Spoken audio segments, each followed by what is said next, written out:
On se retrouve aujourd'hui pour revenir sur le week-end en Thaïlande. La semaine dernière, on avait parlé déjà de la performance de Marc Marquez. Aujourd'hui, on va revenir sur celle des deux pilotes français, Quartararo et Zarco, qui ont connu diverses fortunes le week-end dernier.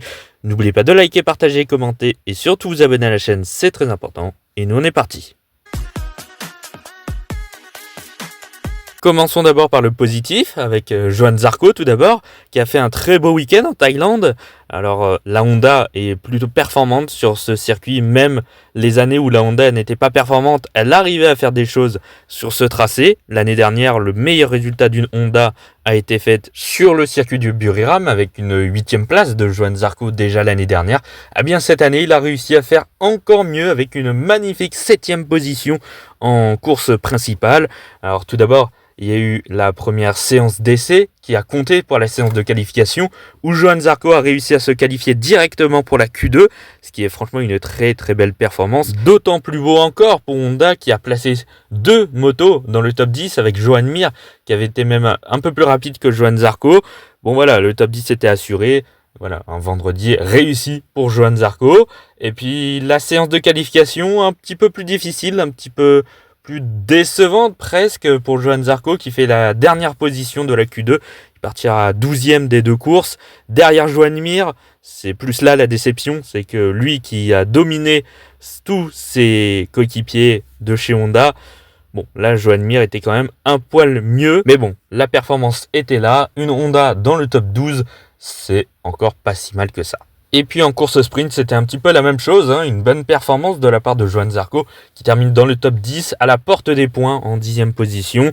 Voilà, une course qui était plutôt correcte, il n'y avait pas grand chose à dire, mais encore une fois, derrière Joan Mir qui avait marqué le dernier point de la 9e position, donc juste derrière. Mais encore une fois, mené par son coéquipier de chez Honda. Enfin, quand je dis coéquipier, ils ne sont pas dans la même équipe, mais sur la même machine. Enfin bref, toujours est-il que la performance était là pour Honda, que ce soit pour Joan Mir ou pour Johan Zarco. Et puis la course du dimanche, là pour le coup, ça s'est superbement bien passé pour Johan Zarco. Malgré un départ raté où il se retrouve 15e au premier tour, il perd 3 positions, c'était délicat quand même. Et puis finalement il a réussi à dépasser des pilotes, il a profité aussi de certaines chutes d'autres concurrents comme Pedro Acosta et Joan Mir justement, Mir qui était encore devant Johan Zarco, qui était globalement sur le week-end meilleur que Zarco, mais bon, au final l'Espagnol a fini par chuter alors qu'il était en 7e place, donc il était en train de réaliser une magnifique performance. Bon, au final Johan Zarco, lui qui était 10e je crois à un moment donné, il est remonté 9e, et puis il a dépassé 2 autres pilotes pour terminer finalement 7e, et à 1 ou 2 tours près, il pouvait même terminer 6e devant Marco Bezzecchi. Il était vraiment en train de revenir comme une balle sur les derniers tours. C'était un des pilotes les plus rapides avec Marc Marquez, qui est sur la Ducati, la meilleure moto du plateau actuellement, la GP25. Donc vous imaginez quand même ce qu'a fait Johan Zarco en fin de course. C'était vraiment excellent. On connaît le talent de Johan Zarco sur les fins de course, c'est pas nouveau.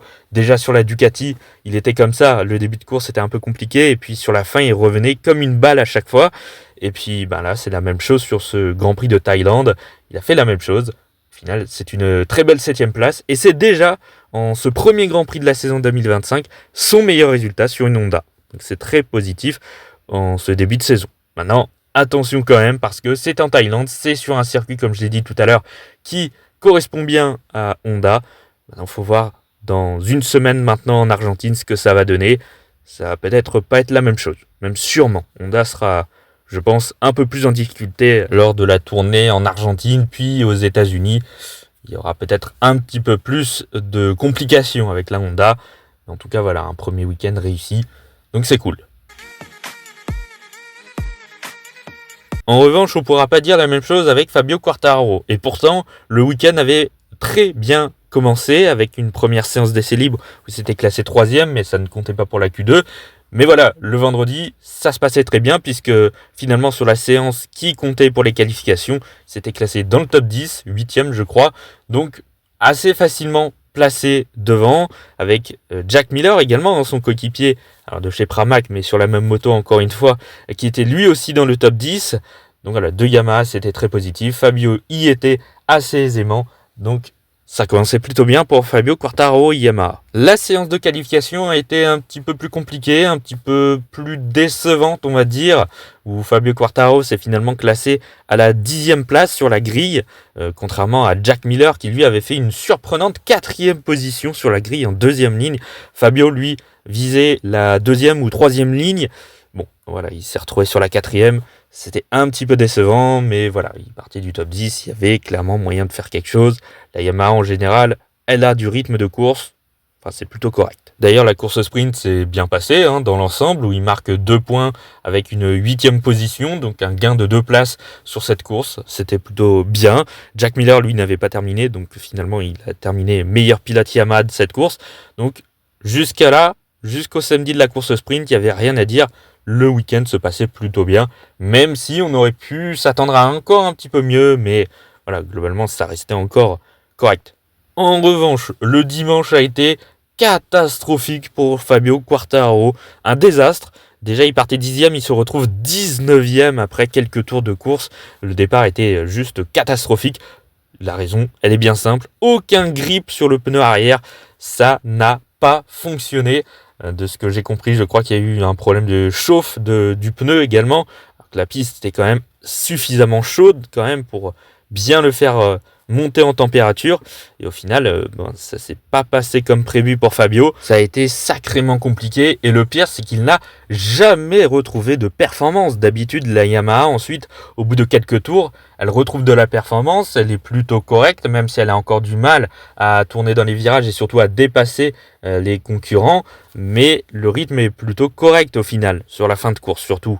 Et bien là, pas du tout. Aucune performance de la course. Il est resté tout le long de la course et bloqué derrière, je crois, Miguel Oliveira sur l'autre Yamaha, si je me trompe pas. Enfin bref, il tournait entre la 19e place et la 16e position tout le long du Grand Prix. Après, il a profité de quelques chutes pour remonter en 15e place et c'est sa position finale. Il n'y a pas eu de performance. Rien du tout. Il n'a jamais trouvé de grip. C'est un problème sur la Yamaha qui dure depuis plusieurs années maintenant. Ils n'ont toujours pas trouvé la solution. En test, ça allait un peu mieux en début de saison. Enfin, il y a quelques semaines de cela, ça allait un peu mieux. Il y avait quelques espoirs que ça aille mieux pour Yamaha avec le grip, avec le moteur, avec tout ce qui n'allait pas. Ils avaient trouvé des choses plutôt intéressantes. Bon, là, il n'y avait rien. Rien du tout. Et c'était même pire qu'avant. Aucun grip. Rien de toute la course. Ça a été vraiment un désastre. Ça a été une sacrée douche froide quand même pour le clan entier Yamaha parce qu'il ne place aucune machine dans le top 10 de la course. La meilleure perf, c'est Jack Miller qui passe de 4e à 11e en course. Ça a été vachement compliqué aussi pour le pilote australien. Et puis la même chose pour Oliveira, Rins, il n'y a pas eu de performance du week-end. Et donc pour Fabio, cette course principale qui a été un vrai calvaire. Donc là où... Rappelez-vous, il y a quelques semaines, Ducati voyait en Yamaha la principale menace de la marque italienne. Là, on n'y était pas du tout. Yamaha était la dernière force du plateau. Même Honda était meilleur ce week-end. Donc espérons que ça se passe mieux sur les week-ends prochains. Alors en Argentine, c'est pas dit que ça se passe mieux parce que c'est une piste avec assez peu de grip. Donc déjà qu'il y a des problèmes de grip sur la Yamaha. Donc en plus, si on va sur une piste où c'est difficile de faire monter les pneus en température, où il y a quelques problèmes, je vous dis pas ce que ça va être en Argentine, en espérant que ça se passe quand même bien pour Yamaha et qu'on ait une bonne surprise au final. Ça a été quand même une sacrée déception de la part de Yamaha qu'on voyait beaucoup plus haut, surtout après les tests qui avaient été plutôt réussis pour la marque japonaise. Alors même si sur les tests de Buriram ils avaient retrouvé les problèmes qu'ils avaient l'année dernière, qu'ils n'avaient pas forcément connu beaucoup à Sepang. Donc espérons que ça n'a été qu'un couac ce week-end en Thaïlande et qu'ils trouvent des solutions pour les prochains week-ends, notamment pour l'Argentine la semaine prochaine et pour le week-end suivant aux États-Unis. En tout cas, ça démarre mal pour Yamaha, espérons que ça aille mieux. Il n'y a pas de quoi encore paniquer totalement parce qu'on a vu quand même que ça fonctionnait sur Sepang notamment, donc il y a des circuits où ça fonctionnera peut-être mieux pour Yamaha. Bon, la Thaïlande, ça ne l'a pas fait. Maintenant, il faut voir pour la suite. En tout cas, c'est la fin de cette vidéo. Merci d'avoir écouté jusque-là. N'oubliez pas de liker, partager, commenter et surtout vous abonner à la chaîne, c'est très important. Et nous, on se retrouve dans quelques jours pour une nouvelle vidéo sur la chaîne. À bientôt.